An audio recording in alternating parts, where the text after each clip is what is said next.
na loba que Fachi Beto mission na mboka oyo Zamba yebisanga. Il y a 5 mandats au salaire.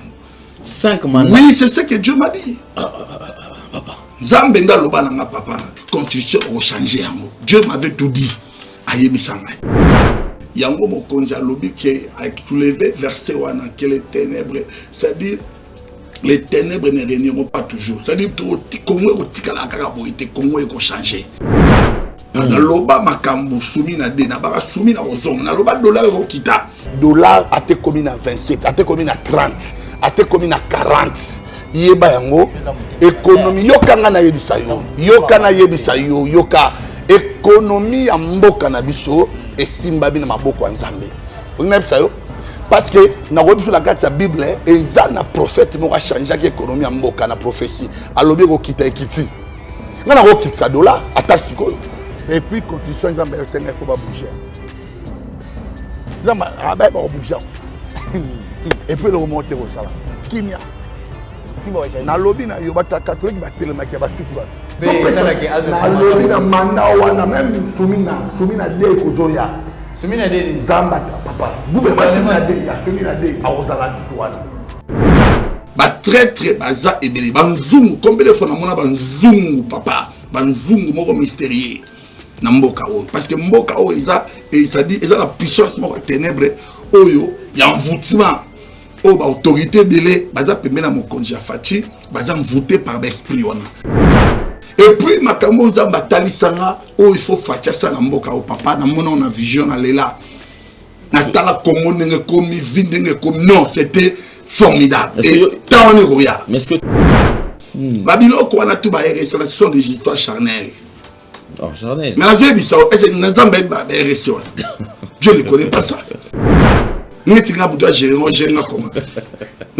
Compliqué. Un prophète qui est compliqué d'abord. Comment tu peux gérer un prophète qui est compliqué? Moi, j'ai traité de dossiers compliqués.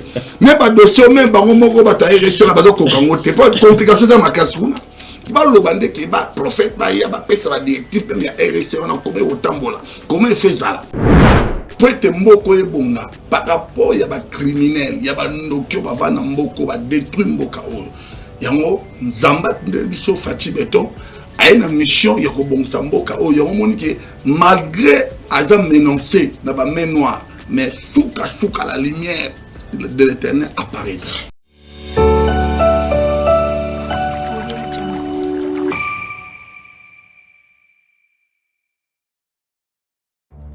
Dans les soucis de vous informer, divertir et vous former, Nouvelle Tendance votre chaîne met à votre disposition des applications, radio et télévision. Comment installer? C'est simple. 1. Rendez-vous sur Play Store ou App Store. Tapez TVNT pour la télévision et RNTFM pour la radio. Pour répondre à vos préoccupations, contactez les bureaux. Merci pour votre acte de bienveillance. C'est compliqué, en fait, Abraham... C'est un honneur, mesdames et messieurs, de vous présenter ces grands magazines Vérité et Réalité, certainement dans vos maisons, dans des métros, dans des boutiques, dans vos bureaux, comme d'habitude. Pensons également à nos mamans qui ont l'habitude de nous suivre pendant qu'elles sont en train de faire la cuisine. En tout cas, nous vous transmettons les salutations de la part de toute la grande équipe. Gédéon est la prise de vue, accompagné des Corneilles, la réalisation signée Jordan Panzou. Parlons de la fondation Ndélé au cœur de la nation ainsi que l'orphelinat Famille du Cœur Christ Rédempteur. À travers cette opération, vous êtes sensible aux cris de détresse. Vous voulez soutenir les orphelins, le veuve, les démunis. Pensez à cette structure et certainement Dieu va tous nous bénir. Nous parlons plus en image et on se retrouve tout juste après. Bien-aimés dans le Seigneur, shalom. À vous qui ont un grand cœur. Bino bao mitema nzamba pesa bino mitema malamu. Mitema kosunga. Fondation Alain Ndélé na orphelinat Christ Rédempteur bana posa na bino. Bana posa lisungi na bino. Bano baboti bakenda. Bano bazala moya kotanga te. Bato bana besoin lisungi. Bino bato wala mitema malamu. To wana posa ya lisungi na bino na orphelinat Christ Rédempteur la katia fondation Alain Ndélé. Kanise loko. Eza yondolo bakie. Ozanzambe ya bana bitike. Yo mokolo bakie. Osungaka basi bakufela mibali. Pona nini pasi ya boye o nzambe. Ils ont besoin de vous. de votre pain, de votre bouteille d'eau, de votre soutien. Et ça serait une bénédiction pour vous et pour votre famille. Que Dieu vous bénisse. Au bas de vos postes téléviseurs, contactez-nous et vous serez servis. Nous prenons la pub qui nous dira un peu plus et on revient sur ce plateau. Merci Banakin, Bana monde entier. Maxi bien-être. Sougala café, logo na mêlé logo mais logo est amabé. Il y a bien pour na panne technique mais ko sale la on ndenga mabete sale la ngo pona mama. A célibataire to lingi bino ate. So maga boma mokolo bala. Pourtant mzo ba produire ngo soute. Maxi bien-être yango yo.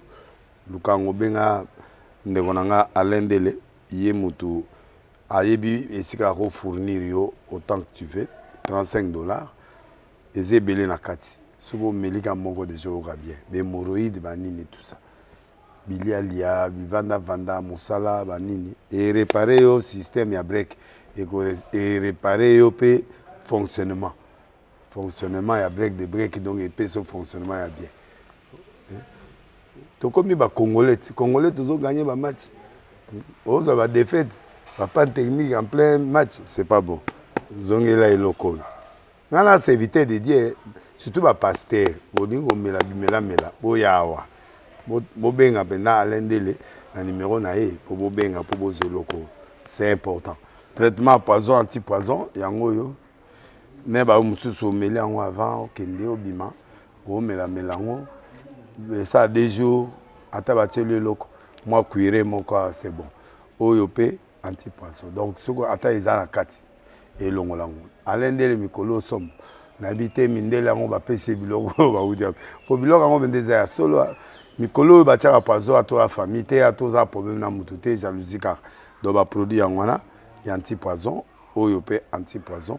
Donc, benga alendele à partir naïe aïbindeni oué aux ango. Nous amenons pas molabino, mi batte lambo que comme biété, batwa comme la jalousie, oyo toujours comprendre des soutés. Bana mike bazo kufa, mikolo bazo kufa, ba otiana bana bébé ba poisson. Donc, toujours zala nanti na ondenga na ndako, c'est bon. Que Dieu vous bénisse. Merci mesdames et messieurs, nous sommes de retour sur ce plateau. Comme je vous ai toujours dit, nous vous présentons ces grands magazines avec beaucoup d'amour et nous partageons ces moments difficiles bien sûr avec nos frères et sœurs qui sont de l'autre côté, dans des zones occupées par de rebelles et aussi ceux qui traversent des moments très très difficiles. C'est un honneur de recevoir sur ce plateau mon invité, c'est un éminent serviteur de Dieu, c'est un prophète de ministère. Prophète Abraham qui n'est plus à présenter. Mon dossier difficile, l'homme des dossiers difficiles. C'est comme ça qu'on l'appelle communément. On a évité pour nous bien que bon, mais il y a un peu expliciter le pourquoi. Prophète Abraham, bonjour et bienvenue. Bonjour papa. Santé boni. Tengolo nzambe nzamba zo batia. Ba dossier l'invité. C'est compliqué. Vraiment. Le dossier est compliqué. Le dossier est compliqué parce que Satan n'a pas été, n'a pas qui était. Parce qu'il y a des moutons, mais un dossier compliqué. Parce que c'est ça sa mission. Selon Jean 10, la Bible dit, les voleurs viennent pour dérober et égorger. Sa mission, c'est pour compliquer les choses. Mais ce que j'aime chez Dieu, c'est que Nzambe na bishopé, lui aussi, c'est un Dieu de complications. Parce que quand l'adversaire est fort et compliqué, ne lui cherchez pas un Dieu faible, parce qu'il va se manquer de lui. Alors c'est caillé. Alors il faut maintenant, quand l'adversaire de la taille, il faut que l'Ukraine ou la taille ou la complication. Alors dans cet alors, un Dieu compliqué et avec des problèmes compliqués. Et dans la complication, c'est là où Dieu agit pour démontrer sa puissance et sa force. La raison pour laquelle Dieu m'a donné cette mission. Je suis un prophète des dossiers compliqués. Pourquoi? Parce que Dieu m'a appelé dans cette mission. Là où il y a la complication, c'est là où Dieu veut maintenir sa force, sa puissance. Parce que Dieu veut dominer. Oui. Et la Bible dit, les ténèbres ne régneront pas toujours. La lumière viendra. Parce que Satan, lui, sa mission, c'est pour apporter les ténèbres. Et dans la ténèbre, il y a tout, c'est la confusion, la complication. Parce que dans tout est devenu compliqué. Mais la lumière, quand la lumière apparaîtra, c'est alors que tout devient maintenant clair. C'est ça la mission que Dieu m'a donnée. Très bien, une très belle mission. Sinon, en revenant sur le discours du président de la République, lorsqu'il a fait l'état de la nation, tout le monde quand même, il termine son discours bien sûr en disant que les ténèbres ne régneront toujours pas. Tout le monde dit ça, les télémis, Betty Maboko, Alobia, Fachi Béton. Est-ce que, dans le discours, phrase, lorsque le président lui dit que les ténèbres ne régneront toujours pas. Et ça là qui m'a là, dans le discours ici, oui, c'est un message prophétique. Parce que le président voit déjà l'image. Parce que la mission que Dieu a donnée notre président, dans le paramètre foi, Nzamba péché Moussala, péché mission. Alors malgré les ténèbres, cela veut dire quoi? Ça veut dire qu'il y a des gens qui mission à Bangoïza, il y a Kobundisha Mokonja Mboka, afin que Moussalo Nzamba péché à Kokisangote. Yango Mokonja Lobi qui a soulevé verset wana que les ténèbres, c'est-à-dire les ténèbres ne régneront pas toujours. C'est-à-dire que Congo est changé. Alors Nzamba péché biso Mokonzi na biso Fati Beton a péché mission Yorobongisa Mboka o. Et pour être Mboko e bonga par rapport ya ba criminel, ya ba ndokyo ba vana Mboko ba détruire Mboka o. Yango Nzamba biso Fati Beton a une mission Yorobongisa Mboka o. Yango monique malgré aza menacé na ba main noire, mais souka la lumière de l'Éternel apparaîtra. Est-ce que ma collègue de vos prophètes, tous vos pasteurs, bandeko bazana ministère différent, nayo gère parce que j'ai l'impression il y a risque de taxer quand même que prophète il y a union sacrée. Non, Ngalaza prophète et union sacrée. Je n'ai jamais assisté dans la réunion là, union sacrée. Mais moi j'écoute Dieu. Je suis un homme spirituel. Un prophète, d'abord moi pour nous comprendre, c'est tellement différent que Dieu aussi on ne le comprend pas. Parce que je suis un prophète aussi compliqué. Je ne suis pas un prophète normal. Moi, j'écoute ce que Dieu me dit. Alors, par rapport à un message à Mokonjamboka, na loba yango ana plateau. Na loba qui na pesa la directive à Makasi par rapport à Mboko. Na loba que Fati Beton mission na Mboka oyo Zamba yebisanga. Il y a 5 mandats au salaire. 5 mandats. Oui, c'est ce que Dieu m'a dit. Papa. Zambenga loba nanga papa. On a ces constitutions et bébé. Etali Zamba dépana kona loba moté. Dieu ne papa constitution Zamba est bien moté. Dieu voit sa mission, Dieu voit ce que ce sont des choses commis. Mais Dieu a un plan. Zamba a un plan par rapport à Mboka. Alors, Aponi Moussali naye, par rapport à la mission à Zalango. Na loba makambo soumi na de na bara soumi na ozong na loba dollar okita. Anticiper parce que dans comme côté on a comment côté on a parce que au niveau échappé pour moi vous allez très important. OK. Na moni au tikuta na moment très difficile. Effectivement gloire à Dieu parce que au tenir le coup Zamba peut sur makasi au les moment on parce que qu'on perdre déjà être cher et surtout maman. Et en tout cas, on peut perdre quand même le papa. Au moins, on a moins force parce qu'il y a des maman. Mais ceux qui maman éteignent maman, on a pas et quoi il dérange à Makasi. Tout le temps, on a penchant vers maman et yo tu le gars là on a il y a qu'à perdre maman. Alors dans l'ensemble d'abord, namoni yo ou kufeli mais liwa ya maman et qu'est-ce qu'on a sens monsieur. Bien beaucoup pour ça le sacrifice pour et surtout que des colons là être cher permet na bino pour bino bo rien. Bon, n'est dit que je le pas une actualité. Maman Koufi, babio non prophète Alexis maman par rapport d'ailleurs dernièrement on a les canaux venus. Batbatia makele le non prophète Alexis maman bon, ce sont des choses que ngai tant que mosali nzambe nakoko chama toyi na ngana ngote ezaba humain. Alors maman a sala ki tanaye période naye mission nzamba pesa qu'il a fait ça et nzamba et puis d'ailleurs je le savais parce que na ta oyo nzamba zi maman c'était un dimanche quand a té en église j'ai prêché ça na ebisi ba nzambe en tout cas bo prier pour nanga parce que na moni mabe et nando parler sur l'ombre de la mort na esi ba on a habité non nzamba talisingai na moni nzambe a longoli être moko cher na libota na ngai. Alors église pour prier pour nanga parce que non les canata moko ils a dit oui c'était dit mais maman déjà comme en 85 ans et puis assisi mission de Dieu nzamba récupérer wana to pesi le pour pas nzambe sur landa ba tante bazor ba lo prophète Alexis maman nae. Bon là ce sont des rumeurs. Effectivement, bravo, surtout à tenir le coup par rapport à temps difficile. On n'arrêtera pas aussi Batouba Loba. Batouba Loba, Kaka. Et ce Balobeli, tout c'est quelque part, on a qui pas mon toit, Laura Malonga et Zali. Courage, Nayo. On revient sur le dossier. On annonce ça, toujours sur Nouvelle Tendance Télévision. On annonce ça sur Soumis Noadé. Parce que ça qui tombe à te virer, bah, combattre maman, ça les côté, maman, tu fais pas le molaï, gouvernement, il faut écouter kaka. Il y a un risque à l'obaki, soumis à des, il y a kaka ne monta au kamba, gouvernement. Maman, bah, la taux de dollars, ah, non, couteau, bah, quel est l'un de bandit. Yo, sans pour autant, oui, bah, ceux qui n'ont le bioté, aux hommes à dollars, ils ont coquita. Stabilité à dollars. N'engine pas quand même, on a inspiré par quel esprit? L'isole, bah, n'a n'engine pas comment. Papa, au moins économie dans mboka na biso. Hein? Parce que bah, tous les gens ne comprennent pas, même na temps na Israël, il y avait aussi des prophètes. Oh ya loba qui lobby et kokita a bougé, à balancer l'économie en mboka. Et tout le monde peut lobby le rekiti. Et j'avais prophétisé sur Sanabi à lire oyo. Batu oyo fati ache pembe naye.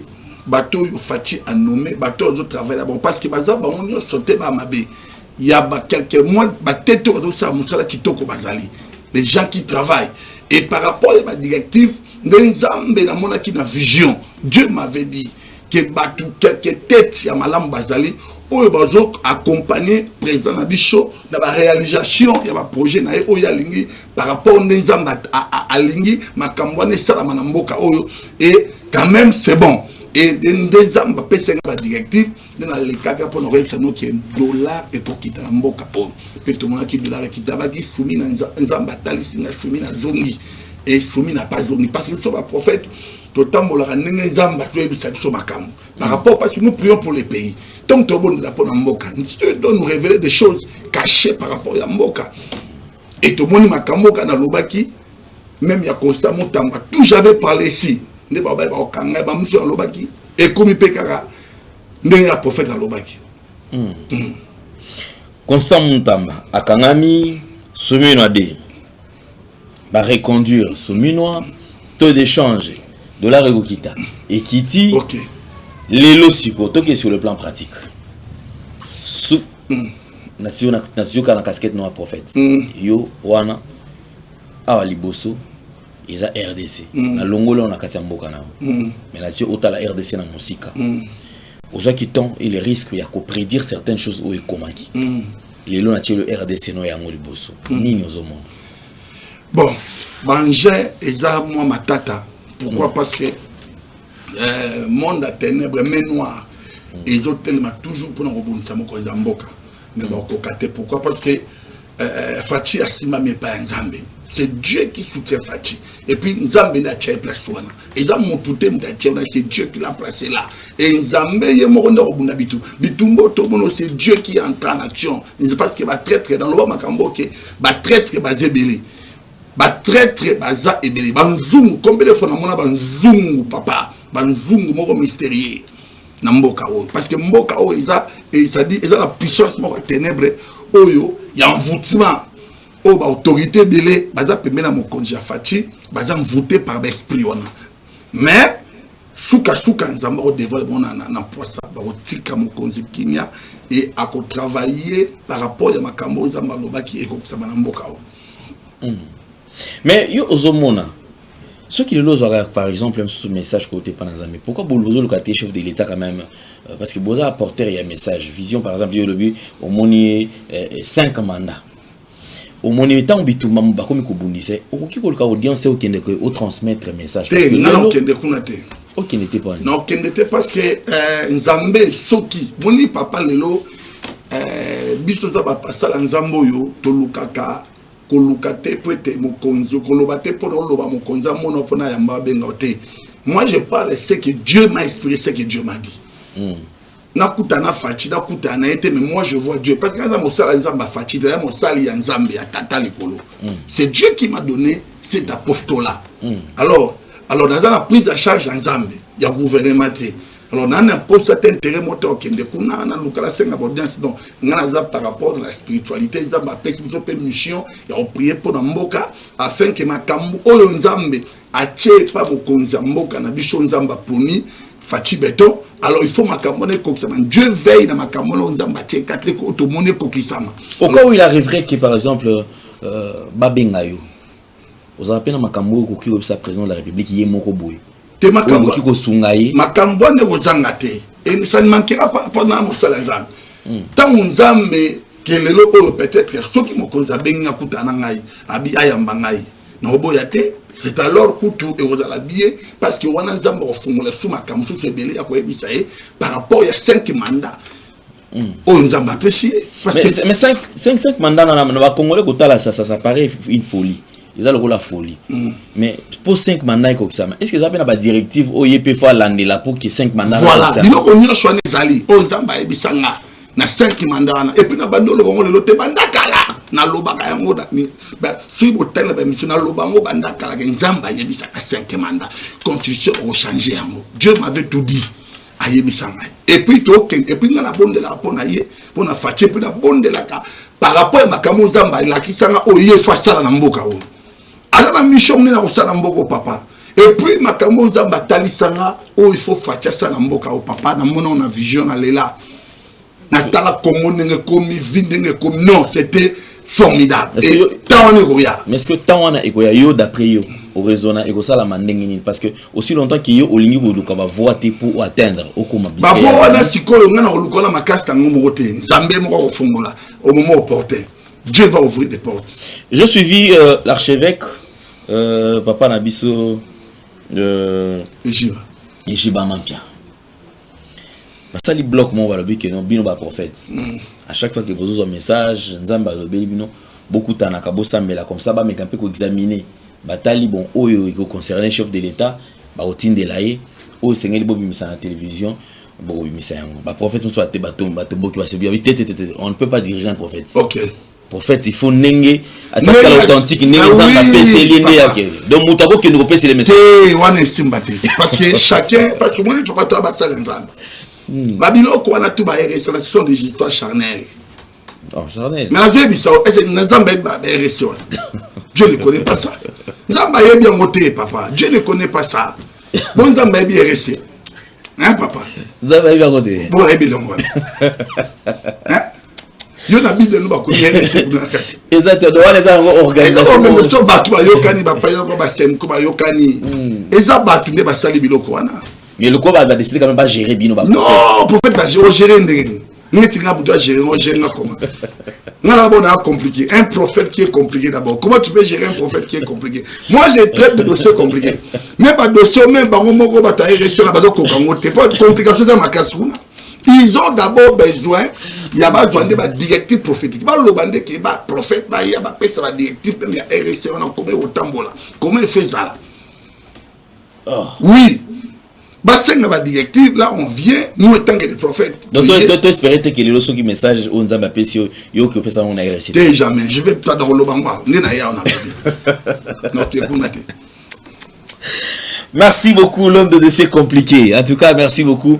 Prophète Abraham, Navanzi Lelo, Maramba Olevese Belé, mais il a CP quand même parce que tu as zongé quand même quelques images, oh le Kanaki, mais toutes ces prophéties, je voudrais quand même que si nous parlons le même langage que la réalisation, Jordan, vous allez nous faire quand même la condenser. Il y a un extrait, il y a un message au Eleka et on revient tout juste après sur ce plateau. Dollar a été commis à 27, a été commis à 30, a été commis à 40. Yeba yango économie yokanga na yebisa yo yokana yebisa yo yoka économie ya mboka na biso esimba bina maboko ya Nzambe onabisa yo parce que na rebiso la carte ya Bible eza na prophète mo ka changer économie ya mboka na prophétie alobi ko kita ekiti ngana ko kitsa dollar ata sikoyo. Et puis constitution nzambe il faut pas bouger. Nzambe ba bouger. Et puis le remonter au salaire. Kimia. Na lobby na yo bata catholique ba telemaki ba suki ba. Na lobby na manda wana même Soumina de kozoya. Soumina de Zamba papa. Gouvernement de ya Soumina de awozala zitwana. Merci beaucoup, nous sommes de retour sur ce plateau. Et ça là on est ce qui est loco au monaki et qui est salami. Ça dit et c'est mon azaranango ya onde la tsaki muto azane lo nzambe tata bengi.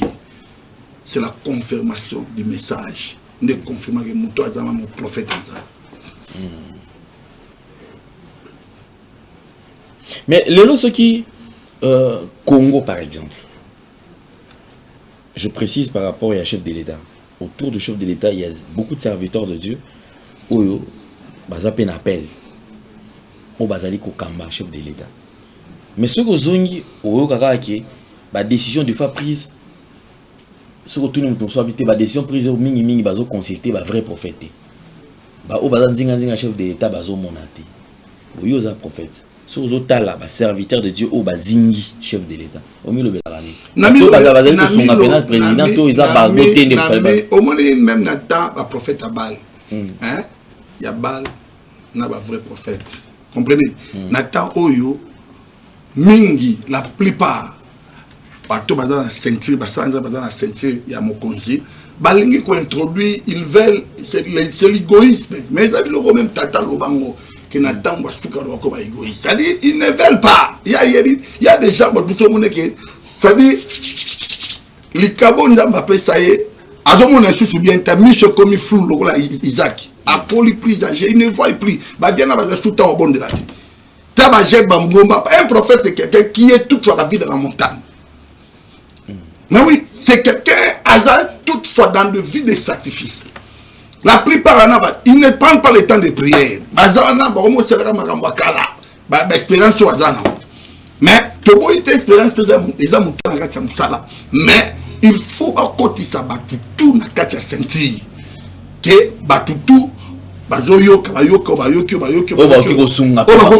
oui parce que bon va sali bloc bakangi sentir ça verrouillé au côté. Est-ce que ça serait un danger par exemple pour le président de la République ceux qui ont entouré na batum susu tout dans le domaine prophétique tout dans le domaine spirituel il y a bateau baza mal orienté spirituellement et auquel ça appelle auquel constitué. Mais oui pourquoi parce que parce que dans le domaine prophétique, dans le domaine spirituel, il faut qu'on soit la mélange. C'est-à-dire qu'on soit toute catégorie. Parce que Nzambe, Dieu peut pas. Oui, il y a ça, Nzambe. Ah, on a une catégorie, on a une banganga.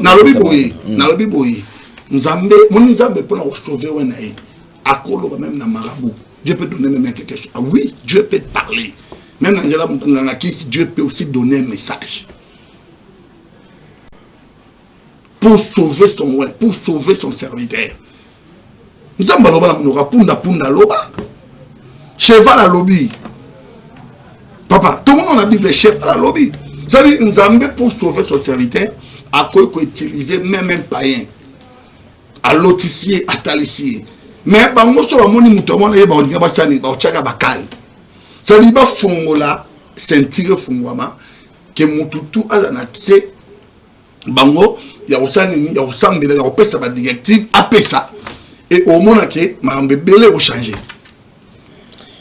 Ok, merci beaucoup, prophète Abraham. Je pense on est en train de courir derrière le temps. Les lots, on a tamboli au moté, au tamboli bisona ndeko. Maman Zaina, pour la toute première fois, de passer sur Nouvelle Tendance Télévision,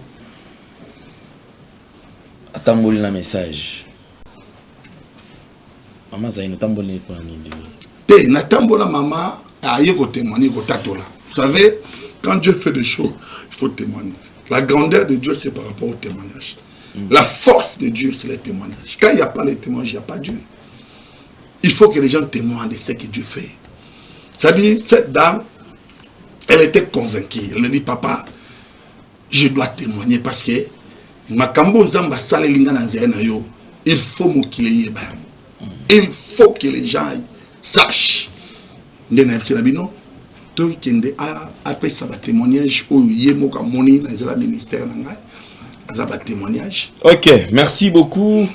Mesdames et messieurs, c'est un honneur de recevoir sur ce plateau notre sœur, Maman Zaina, pour la toute première fois, mais peut-être prochainement, tu vas pour Makambu Nzambe, Azo Sala Nanzela Naye. Comme je vous ai toujours dit, Nouvelle Tendance Télévision, Tozo Loba, Tomo Narapé. Il y a certaines personnes qui ont expérimenté la puissance de Dieu, certaines personnes qui ont croisé Bakutana Nzambe et Nzamba Sela Bango Yabikamo. Alors, toi qui me suis, et si ce n'est pas encore ton temps, ne te fatigue pas. Kolembate, continue Koluka Nzambe. Nzambe a commis monisa parce qu'effectivement, Amila Kisara Nabatu, Oyon Stobalukakae. Nabosolo surtout. Merci beaucoup. Alors, ok. Maman Zaina Zana. Maman Zaina, bonjour. Bonjour, bonjour. Santé bonne, maman. Donc, maman Zamba, ça la grâce. Ok. Et c'est maman Kassi à Koyamba Lelo. Et surtout que vous allez vous représenter ma maman. Maman Kona Lelo. Maman Zaina, yo, Zamba Saïl Nini. Nini o lingi o témoigner. Okutani na nini na nzela na yo. O lobi tete. Na kobomba ngote nga sengeli na partager na bandeko ba otala. Vraiment, là vraiment là ko témoigner Nzambe. Minene Nzamba Saint-Père Abraham oya sali ngai. Asali nga makambo ya minene o nga moko na banda ko fanda. Donc na ko kate fona témoigner. Nga moko na insister fona témoigner yango. Nzambe ya Père Abraham asali nga makambo ya minene. Premièrement nazaki musulman. Surtout on dit mais la vraiment Jésus-Christ. Na to sambela to ebika ala. La bisika na no fa pas grand sœur na biso azala chrétien. Banda ko inviter na l'église na bango na bando kende mais na banda vraiment ko ke na no linga te pona zaki famille musulman vraiment te bota mi fa papa ba tout nyonso na musulman. To ebi Christ était to bi Jésus te. À travers frère moko assemblée à l'église à Saint-Père Abraham. Abanda ko pesa nga ba invitation papa problème na zaki nango. Pour la tambour l'église est presque belée et na Kinshasa na ko cité te na zaki solution te.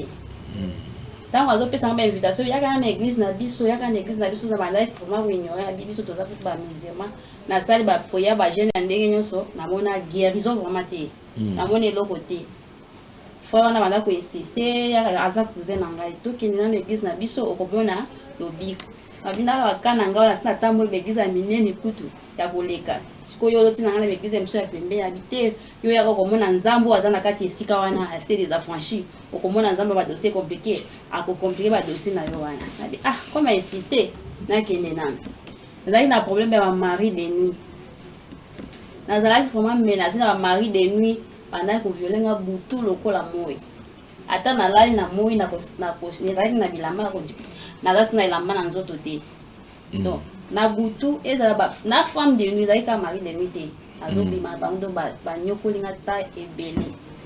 Nazalaki na âge déjà à 23 ans mais nazalaki toujours vierge. Nazalaki na sentiment ya nzoto te ki posa mobali te. Mais tant na kutani na Nzamba Saint-Père. Na koti na bureau, kota na bureau na ba mo bandi ko prophétiser pour nanga.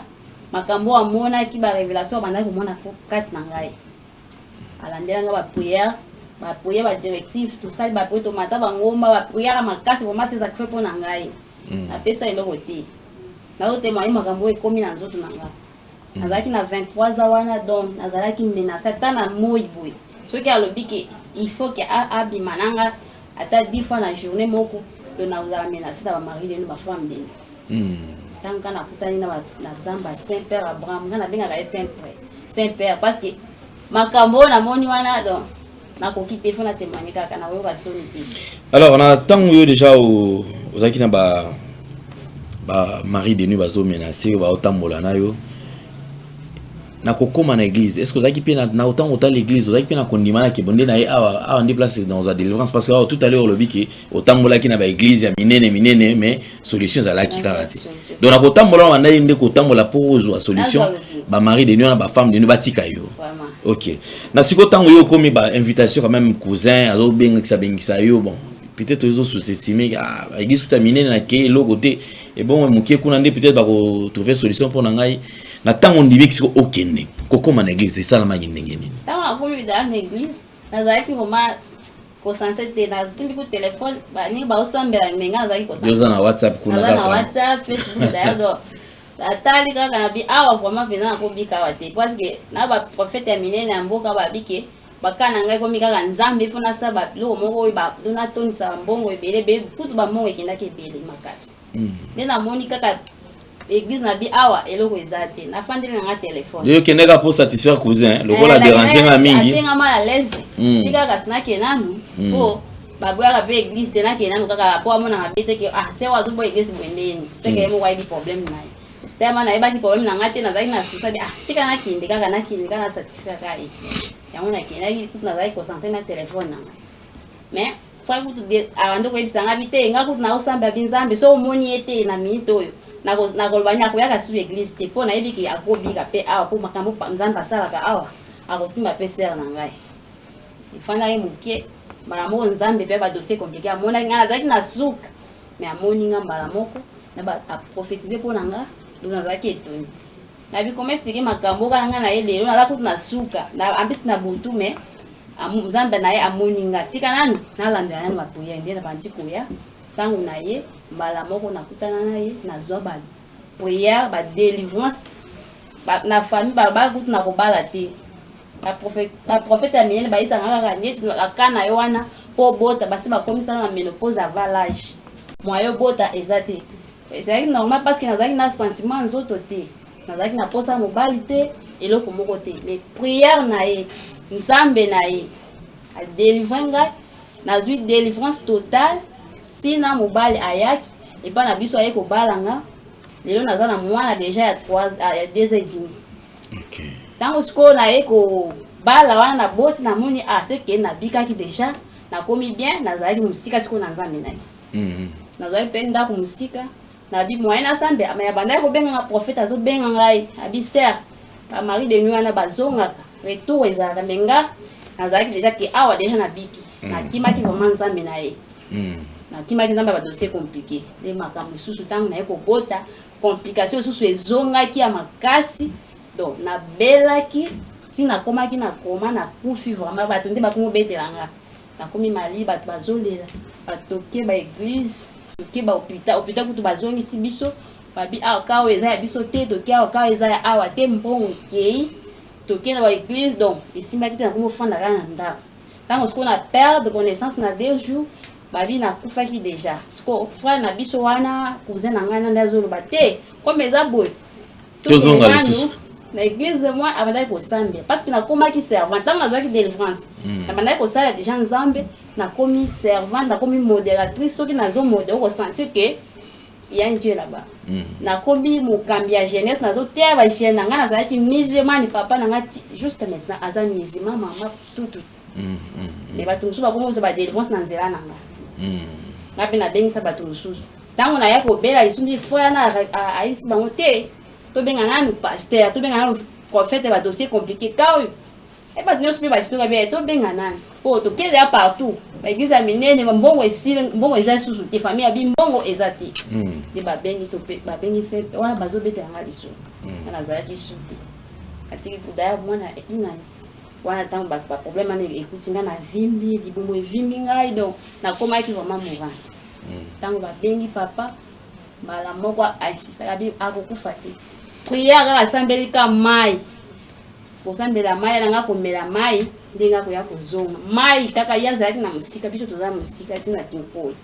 etango asambeli mbala moko ngai na bamelisi nga mai wana basukoli ngai elongi mbala na libumu mpo libumu evimbaki lokola naza na zeni ya 9 mois ti ntango akosisa wana kosituka na ngai nabandi kosa donc koleka libumu donc c'était vraiment nzambe na ye asali nga makambo ya mingi omoni nabaki te cette fois-ci nabombaki témoignage fona ya kotémoigne makambo nzambe asaleli nga namoni na vie na ngai lelo nakomi mpe santé na ngai ezalaki su boye te nakondaki lokola moto naza na maladi incurable eti lelo su na santé bandi kozonga boye grâce à nzambe ya saint père Abraham.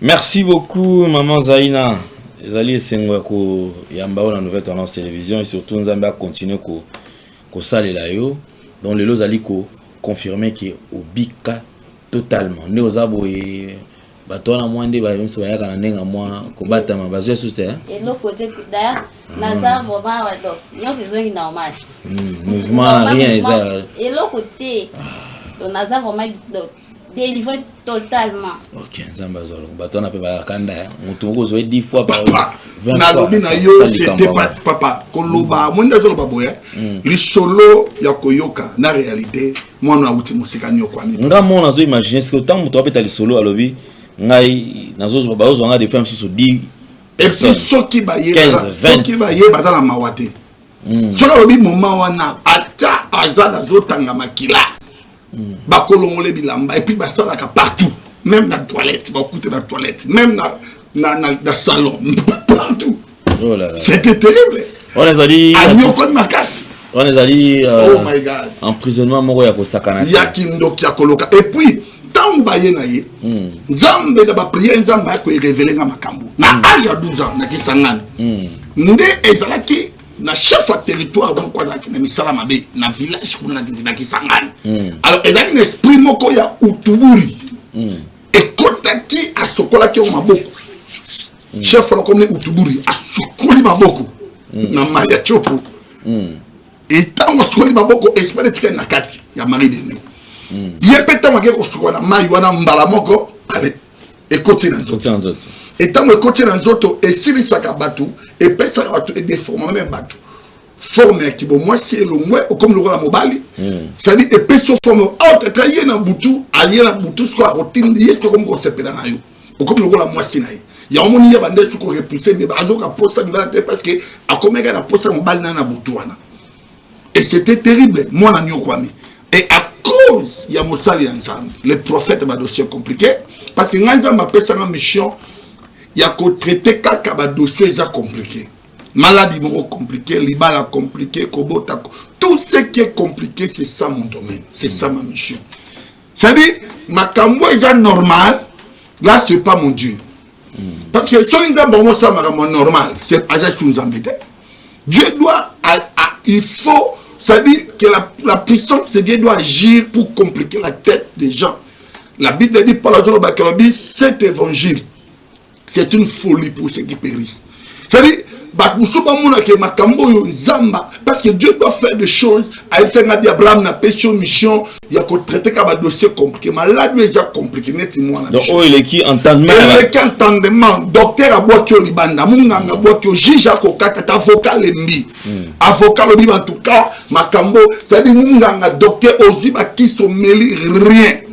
C'est ça un dossier compliqué. Un dossier qui est tellement compliqué. Même le médecin a bêti de beaucoup abino. Oh, il est en coquille à foutre. C'est-à-dire, place Maïel et Abatou Sidi et Souki y a un médecin et un avocat et un c'est là où maintenant mon Dieu agit dans la complication. Ok, merci beaucoup prophète Abraham. C'était un plaisir très cher ami téléspectateurs. Je pense que nous avons passé un moment au Tokiko Sanate. Mais avant la zone qui c'est là, papa Abraham Maloba pona Souki ça, na ningina Suisana Mama Zaina parce que alors ba tiki na leka na plateau papa Alain bi atiki linga tante na pesa msusu mona na ngambote msusu na bingi sa pe ba tuté na ni quand même bato bakana bazé belé ezala ramien ngaso na bingi si bato na bakoya oui mais c'est encore plus mieux soki muto wa leki na eloko wana étape wana to na problème wana soki bingi si bato ezala malamu mingi susu koleka mama Zaina tokomi na soka poto ka bwana na yo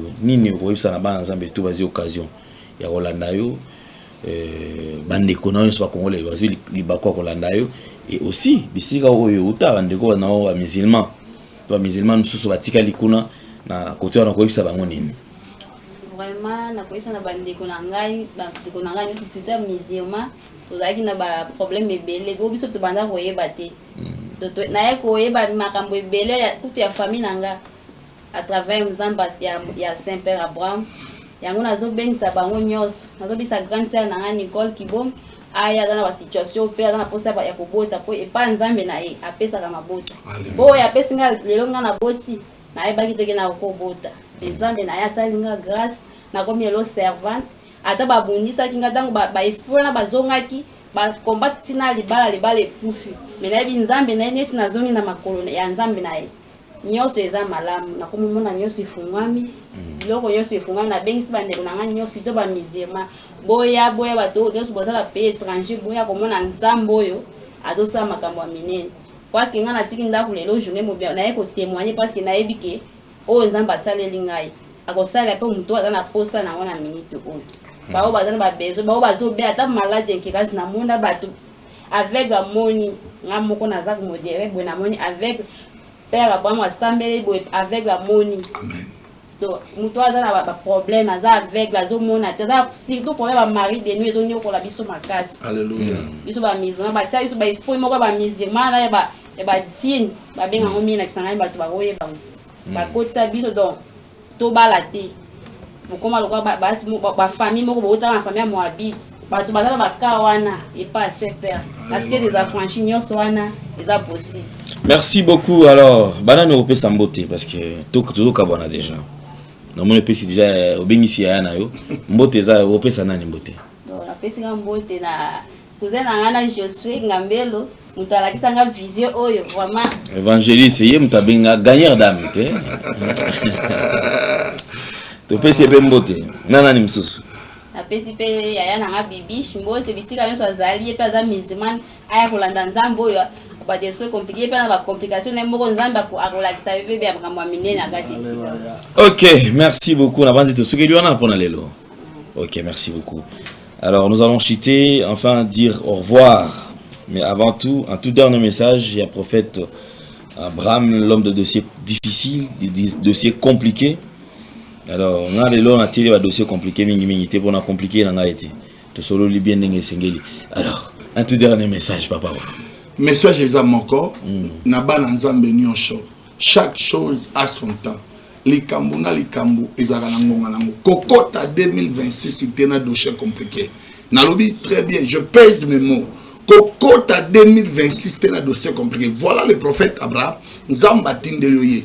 Peut-être le baki na benga ba prophète na joie. Non, la femme de perte de sang. La Bible dit qu'elle avait vendu tout ce qu'elle avait. Mais je vois qu'il oublie côté. Même Kolomoko. Yaya, Moukolomon des Aldelo. Ne te fatigue pas. La persévérance paye. La persévérance guérit. Kaka ndenge yo okoloka émission oyo. Partout oyo zali. Oza na dossier qu'on a bien un dossier compliqué. Mon ya paiement. Et fouta makate na social. Au Roumeli, Moussala, au Joakate, un dossier compliqué à Libala, un dossier compliqué à Kobota, un dossier compliqué à Bamari de nuit, un dossier compliqué à santé. Nous autres, qui m'obali. Yaya Libala, les ambetu. Libala, les alinde, mbetu. Yo qui m'obali, ça la raté. Mais comment au gouvernement Libala par rapport à quoi? Libala, c'est les rapports. Yo, ils font zambe, azongi, sans autres, qui m'obali, mon papa. Yom tolanda ngaita ben mutu mobali yata nzoto nozo sa. Alors benga prophète nous avons régénéré kinzoto Abraham na âge plus avancé après c'est makasi yakobota lishush. Yo kutoza plus âgé aux moins âgé qu'Abraham autant nous avons appelé qui bana. Alors aux 40 à 50 ans ba faiblesse moko 60 ans ba cycle moko yakoloka ba tension moko yakoloka osala AVC osala bana ba bela mito sala ka bango bien te balongola ba mayele. Ce sont des dossiers compliqués. Alors le prophète est là. Moi ma mission zamba tindinga la mission ni wana musala na zamba pesinga c'est mon travail. Oh zamba pesinga yakolonga ba dossier compliqué na ba vie ya bato. Alors yom tolande mission o yaya ko hésiter te satana choli kanisa ko lobate ki abazala ka bo non kolanda te chacun a son jour mikolo elanda ka be ko kanaka te lelo ezamukolo ya dit que si tu attends sa voix n'endurcis pas ton cœur lelo ezamukolo na yo oyo nzamba linga bikisa ona dossier compliqué na yo. Alors partout zali numéro na ngai nazo pesa yango 082 28 66 155 082 28 66 155 et ça numéro est prophète à dossier compliqué. Alors ceux qui ont bien dit prophète à dossier compliqué, prophète à dossier compliqué a prié pour nous. Moi c'est la prière. Nako sambe la pour nous et zamba repère la directive ya molimo parce que un prophète c'est lui quelqu'un qui voit pas comme tout le monde.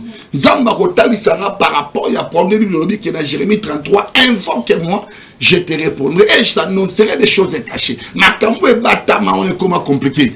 Zamba a révélé prophète. Et tant Zamba a révélé prophète, et ça peut être tant au sambe là directement Yozwa dirigeant aux solutions à problème na yo ba témoignage eza ebele yangwana lelo ezalaki mukolo na yo ya kubika alors ko hésiter te obenga prophète et Nzambe akozanga te ko pambola profiter pe ko pesa bana nyonso ya communauté cité des affranchis ya Kimani ya église de mère ya église Abanonou partout ba église d'Angezali.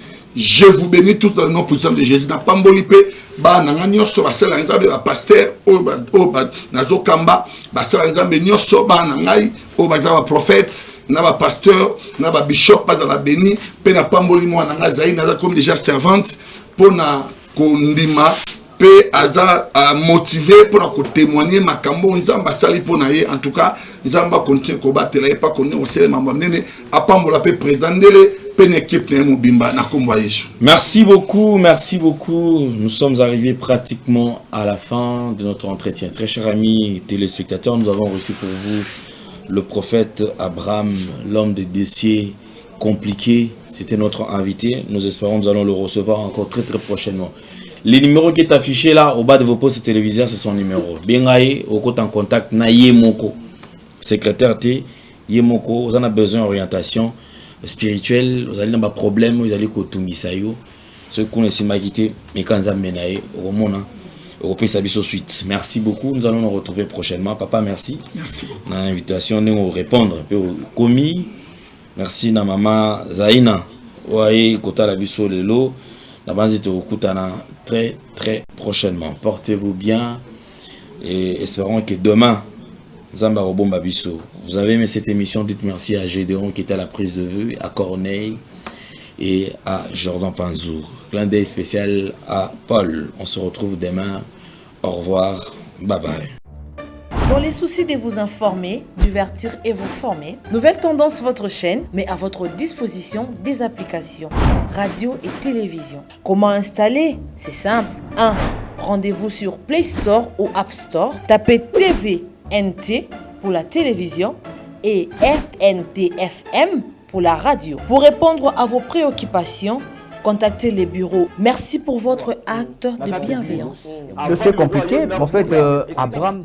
Nouvelle Tendance FM, Nouvelle Tendance FM, Nouvelle Tendance FM, votre radio. Merci Banakin, Bana monde entier. Maxi bien-être. Sougala café, logo na mêlé logo mais logo est amabé. Il y a bien pour na panne technique mais ko sale la on ndenga mabete sale la ngo pona mama. A célibataire to lingi bino ate. So maka boma mukolo bala. Pourtant mzo ba produire ngo soute. Maxi bien-être yango yo. Lukango benga ndekonanga alendele ye mutu ayebi esika ko fournir yo autant que tu veux, $35. Et c'est belé na kati. Sobo melika moko de jour bien. Mais hémorroïdes banini tout ça. Bilialia, vanda musala banini et réparer au système ya break et réparer au pe fonctionnement. Fonctionnement ya break de break donc et pe son fonctionnement ya bien. To comme ba congolais toujours gagner ba match. On va défaite. Pas technique en plein match, c'est pas bon. Zongela et loco. Nana c'est éviter de dire surtout ba pasteur, bodingo mela boyawa. Bobenga pena alendele na numéro na e pour bobenga pour bozo loco. C'est important. Traitement poison anti-poison yango yo. Ne ba mususu meli yango avant kende obima, o melango. Ça 2 jours atabati le loco. Moi cuire mon corps c'est bon. Oyope anti-poisson. Donc, ce qu'on attend, ils ont la carte. Et l'on l'a. Alain de Mikolo somme. N'habité Mindela, on va payer Biloko. Pour Biloko, on va des solo. Mikolo, va tirer à poisson à toi, famille, à toi, problème dans moutoute, jalousie, car. Donc, va produire en wana, il y a anti-poison, oyopé anti-poison. Donc, benga Alain Dele, à partir naïe, à Ibneni, ou à Ozwango.